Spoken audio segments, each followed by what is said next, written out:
Good morning. Happy Friday. How you doing? I am right.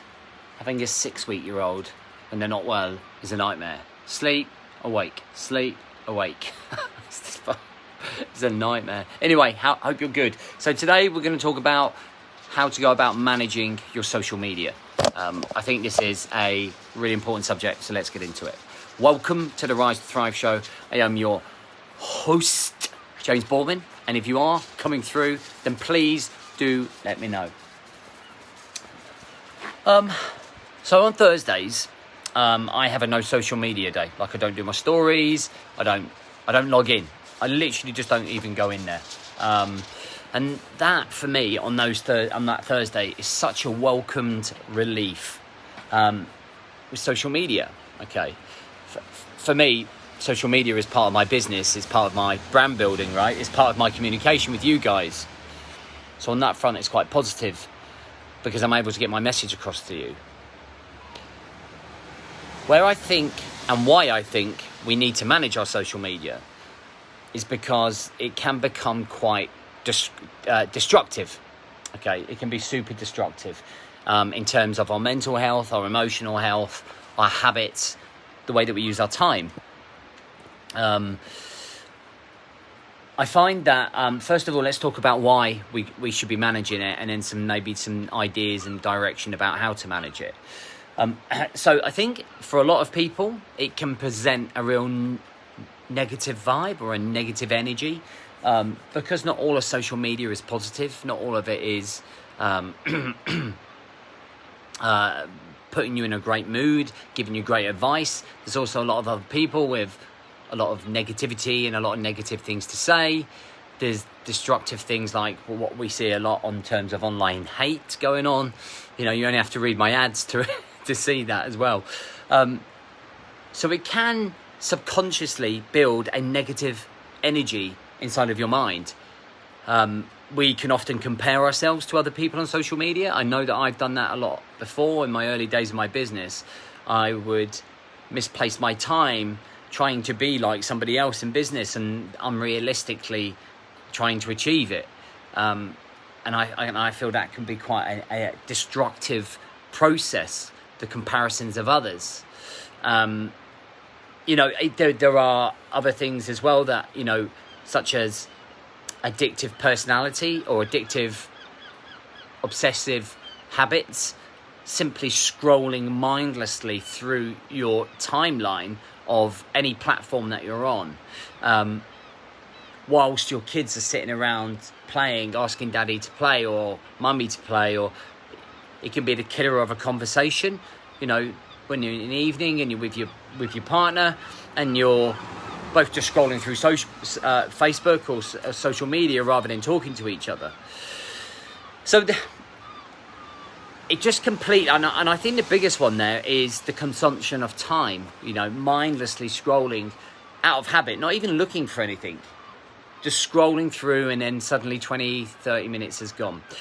And what I'd love to know in the comments is is that something that you struggle with? What part of social media do you struggle with?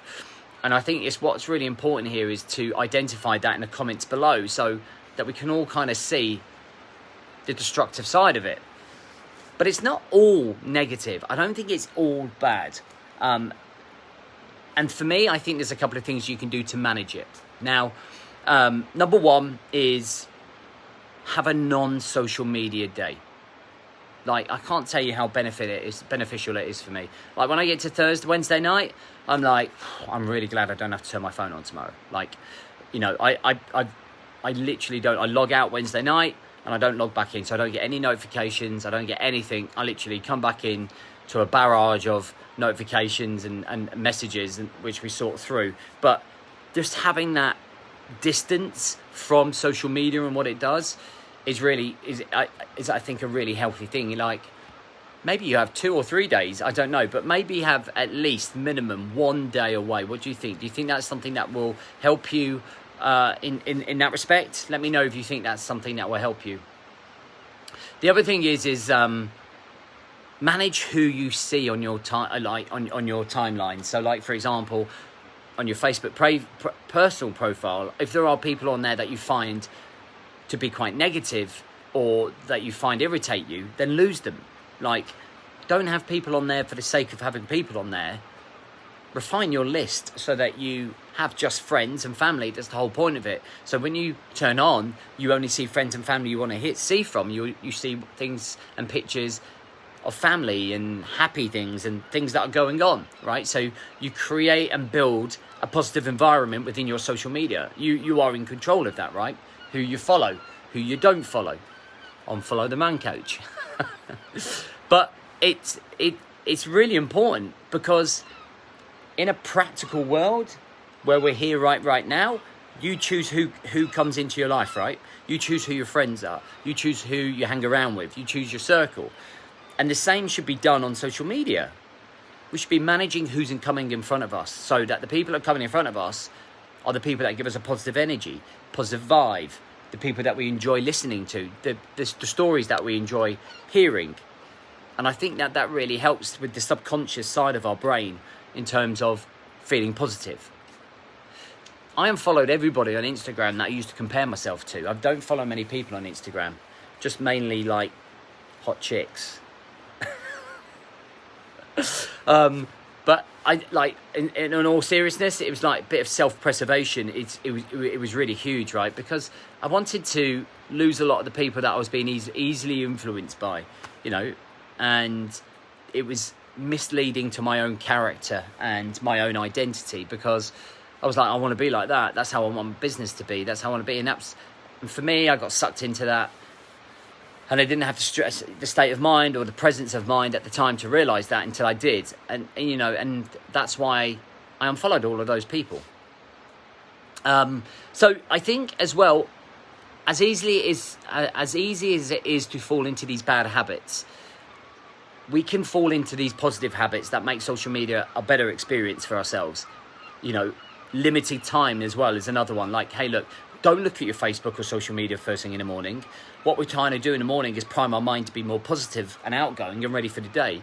Like, save it to lunchtime. Do half an hour at lunchtime when everyone's gone to bed.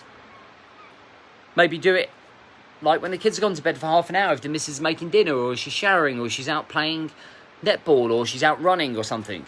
Like, and you really feel like you need to. But set yourself a limit a day. So like, okay, I have half an hour, I have 45 minutes a day just checking out my friends or checking out some videos. And have that like awareness that, hey, oh my God, I'm scrolling, come out. And so if you have kind of some of those rules and guidelines along the way, hopefully it can help us manage the social media, which can then help us with our own confidence and self-esteem issues. You know, I've got no problem in sharing with you that it used to affect my confidence, the level of social media that I used, looking at other people who were killing it, and I was thinking, oh, I'm not killing it. And it was more of a business front than a personal front. But recognizing that's huge, and then taking action is even bigger, right? So, you know, just in reflection, like having a non-social media day or two. You know, at the weekends, I don't very much do a lot of social media. But if anything I do put up, I usually schedule, but I certainly don't consume it. Manage how much time a day, manage when in the day. Make sure you clear out your friends list or your followers, so that you're just following people that influence you in a positive way, make you feel good, are not looking for attention like, I can't believe it's happened again. ... Oh, what's happened, love? You know what I'm talking about. You know where I'm at with that. All right. So I hope that helps. Listen, have an amazing weekend. If you haven't registered for our 5-day challenge yet, then please do. All right. The link is on here or in my bio, somewhere in the description. It's obvious. It's free. It helps men re-establish their self-awareness, where they are, their levels of happiness, their levels of direction, their levels of character. And it's really helping guys out. We've had over 10,000 guys over the last 3 years. Come and be part of the journey. Come and be part of the process and the revolution. All right. Have a great day. See you soon.